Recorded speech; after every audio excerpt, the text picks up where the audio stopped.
Okay, let's bring you some very sad news this Monday morning, and we are hearing that Sven-Goran Eriksson has passed away after a long illness. He died during the morning at home, surrounded by his family. The closest mourners, his daughter Lena, his son Johan, with his wife Amana and granddaughter Sky, his girlfriend Janisette, with the son Alcides, his brother Lars Erik was there with his wife Yum Nong as well. The family are asking, as you could quite understand, for respect for their wish to mourn in private. And they have said, though, condolences and greetings can be left on the website. He had been diagnosed with pancreatic cancer. Reports coming out, sadly, just over the weekend, that he was too ill to do his favourite walk around his lake in Sweden where he lived. But we are hearing this morning that he has passed away at the age of 76. Stephen Warner, sad news. A man you knew well, a man that gave you opportunities. Yeah, really sad news. Such a lovely guy. He was obviously England's first foreign manager, someone that gave me my first opportunity of international football, called me up, and I'll be forever indebted to him for that. But what was very apparent was just his likeability.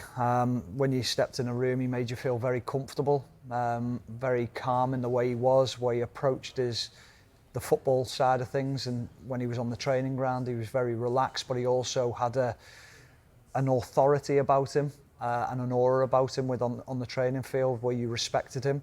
But away from the pitch, he was just a real likeable guy, and someone that I'm sure I'm not speaking on just my behalf, but a lot of people within the England squad had a lot of time for him, a lot of respect for him as a person, because he was very respectful towards them as people as well. Yeah, and there was that lovely touch, wasn't there, Sue, where he was given the opportunity to manage at Anfield for Liverpool, his sort of team that he supported. A long career, started with Degerfors in 1977. He went there originally as an assistant to the legendary Tord Grip, and then took over as manager, and he went all the way around the world, really, the likes of Benfica, Gothenburg, Roma, all the way into Italy, had a good spells there in international management, as well as that spell at Leicester too, and Manchester City, let's not forget that one. A long career. Yeah, a really long career, and, you know, managing at the top level, like you mentioned, winning titles in Portugal, in Italy, the Cup Winners' Cup with Lazio, obviously managing England, being England's first foreign manager, and you look at all of his achievements on the field, but I think the thing that comes out with Sven-Goran Eriksson is his character, how his likability. I think that's the word that you used, and that's something that, you know, I think we'll all remember when he was the England manager. And yeah, it's just really sad news, and you obviously just pass on your condolences to all his family and friends. Yeah, because if you hear reports, Stephen, and you give us the inside track here, England at that time could be quite difficult to manage. Yeah. Because you had quite a big rivalry between different camps coming in to the group. How did he handle that? Was that his area of expertise? Because he seemed to be a wonderful man manager. Yeah, he was brilliant at that side of the game, and I think it's something that's very probably underappreciated with his style of management. Let's not forget, if Wayne Rooney hadn't got injured in the Euros, England would probably have won that Euros, and it was down to people like Sven picking a young Wayne Rooney and believing in him, giving him that confidence to go on the pitch. And he was untouchable, unplayable at those times, but you've got to have the foundation behind him to be able to achieve that. And creating the right atmosphere within a camp was something that he was very good at doing. As I say, he was a great man, and when you've got them skills to be able to put that into a camp with 23 grown men, all from different clubs or from sort of rival clubs, and bringing them all together, he made it work extremely well. Yeah, we heard about it, especially when it was the World Cup, I think, out in Germany, where he got the extra long beds in for some players who are a little bit taller than others. So he thought of all those things and he understood kind of how to deal with the players. But tactically, what was he like? He was good, extremely good. I think the work that he did on the training ground, he did a lot of it. He wanted to be involved in it. Sammy Lee was his coach, who I knew at Liverpool as well. But they had a great relationship of knowing. Sammy knew when he was going to step in, when was the right time to step in. And I think that's obviously the skill set of a manager. But as I said before, when he spoke, you listened as well. On the training ground, because you knew the information coming across was good information as well. So I think listen, he'll be very dearly missed by the football world. He'll be missed by his friends and his family and people that he's worked with along the way, because as I said, he's that type of character where you couldn't help but want him to do well, and that speaks volumes for the man. I think he's kind of, in some ways, Roy Hodgson springs to mind as a trailblazer. These managers who can seem to go to different countries, and Italy is a hard nut to crack, isn't it? Because they have that long tradition of football. Yeah. But being a foreign manager in charge of England for the first time is also a difficult one to do, but he seemed to take that in his stride, didn't he? Yeah, like you're saying, to be able to be successful in all of those different countries just shows the quality of manager that he was, and the ability to have those player management skills, to be able to get the best out of players, tactically put things there, but making sure you get the best out of them, and those little, like those small margins, like you said about, you know, an extra long bed, or, you know, just something that makes the players go, okay, we really want to play for this guy. Tactically, he knows what he's talking about, but he's also looking after us as people as well, and that says a lot about a person. He also had to handle that eternal question of Lampard, Gerrard, Scholes in the midfield, didn't he? That was a tricky one. Yeah, and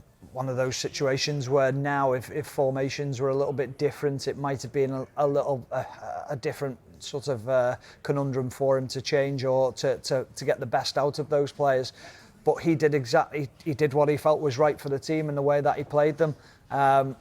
It was always a big ask to try and get those players into a system and keep them happy. But listen, I think he did a magnificent job for England. I think one thing you have to look at when you look at a manager like this is longevity.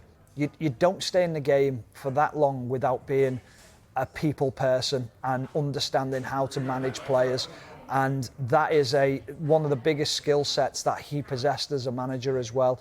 I also think back to his time, just thinking off the top of my head now, when you think of him in a press room, when he was greeted by the English press, he was so welcoming all the time, so relaxed in the way that he approached them.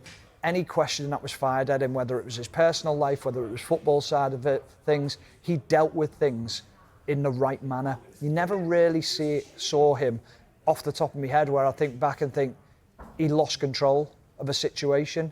He was always very calm in the way that he was. Yeah, I can remember after the World Cup when he finally stood down, he walked into that press room, didn't he? And he said, "Don't hammer the players. Have a go at me. Yeah. Turn it on me, because it's unfair." I think he was talking particularly about Wayne Rooney maybe at that moment in time, and that sending off. And he said, "Don't have a go at Wayne. Put it on me."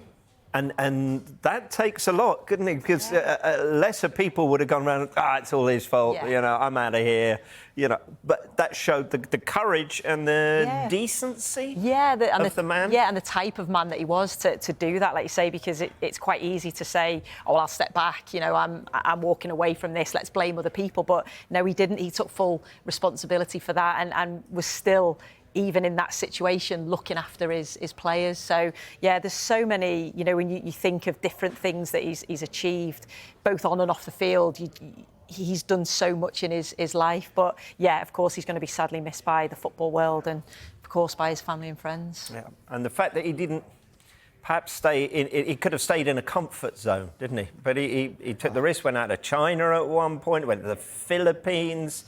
He's just a love for football, Rob. And that's what's great about him. And again, that's what I admire so much about him. And you look at his career that he's had, is like, he's never just, like you say, stayed in the comfort zone and stayed in one country and stuck to it.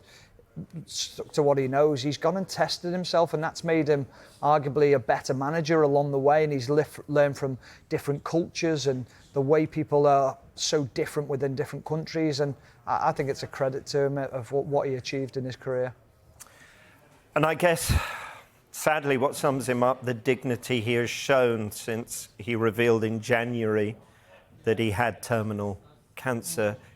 His public appearances since then have been very dignified. There's never been, it seems to be, a moment of self-pity. No. Very dignified in how he has conducted himself. Yeah, because I think everyone was devastated when they heard the news, when he came out and said that he had terminal cancer. And, you know, obviously the thing that stands out when you mentioned earlier when he went to manage Liverpool in that game, which he was obviously a Liverpool fan, he wanted to do that.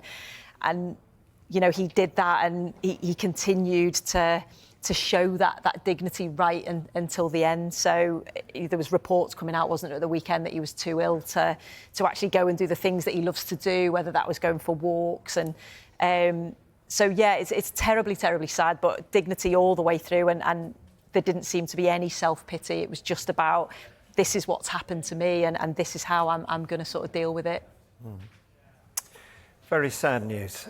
We are hearing this morning then that Sven-Goran Eriksson has died at the age of 76.